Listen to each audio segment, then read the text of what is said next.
Alternating current.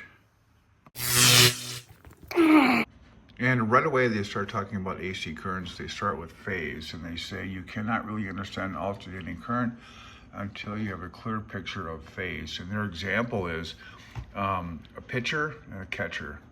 Pitcher throws the ball, the catcher catches it, but there's a time between when the catcher catches the ball after it's pitched. And that is how they explain phase. It's a measurement of time. And then they talk about lag and lead, which is another, I guess, a thing. And AC currents and lag and lead and being in phase and out of phase. Typical cycle. So a cycle is a measurement of time, according to this jazz. And that makes sense. I don't really, saying Hurt doesn't really get it for me. It's a cycle. I know it's named after James A. Hurt, whatever his damn name is, but it's a cycle to me, man. And then when they finally get down here, they're showing the cycle. And these are cycles out of phase 90 degrees, out of phase 180 degrees. And B lags A. So like the pitcher throwing the ball, this would be the pitcher, woo, and then the catcher, woo, is B.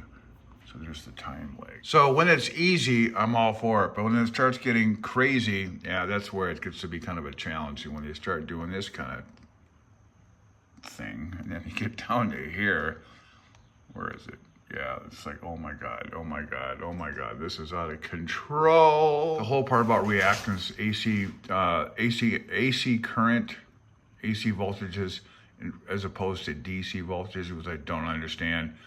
By definition, the amplitude of an electric current is the rate at which electric charge is moved past a point in a circuit. If a large quantity of charge moves past an observing point in a given time, the current is large. If the quantity is small, the current is small. What the hell? Bing, bang, boom. They start explaining different voltages and across that sine wave, I guess, I don't know. And they kind of show this little graph here of measuring what the voltages are at different parts of the wave going up and down and a simple circuit. So capacitance is an AC. This means AC. So then they're explaining reactance in a coil, where we just went up here and explained reactance in a capacitor and just how to look at it, I guess, in the world of physics and whatever.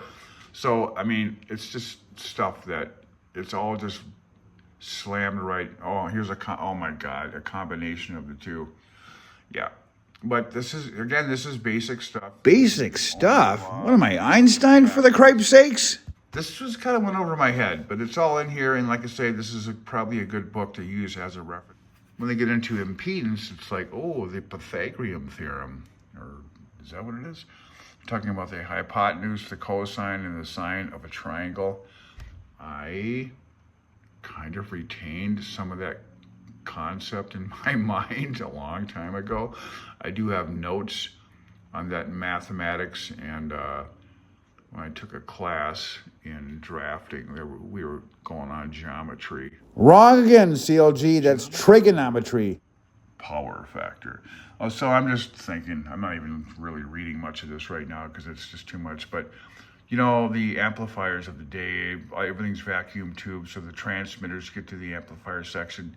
There's input and output power, and when they say in the FCC rules and regulations, you're allowed to run 1,000 watts input power input into the circuitry of the amplifier, and the output is lower. Could the power factor, this mathematics and this theory kind of help a person figure out how much power is going to be an output of a given input. So I think we'll stop here. We'll come to Transformers next. And once again, folks, I'm just showing you what's in the book. Probably half the stuff coming out of my mouth is pure crap, but this is interesting, and it's kind of keeping me interested in the hobby by going through this book. Again, I'm not a trained electronics anything. This is just stuff I learned in ham radio, and a lot of it I just ignored when I was and forgot about, you know. So I'm just kind of starting over, and this is really interesting to go through this, whether you're understanding all this stuff. I know that I need to spend time studying. I'm going to keep saying that maybe studying for the license is going to be a good way to get this more, the comprehension of some of these topics in my mind. I don't know what the general class, extra class study books are like. I'm going to do the ARRL ones on that. They seem more like textbooks, and that's when I want to learn this stuff and understand the theory behind what the hell I'm doing. 73 from CLG. Hope you all have a good day. Oh, yeah.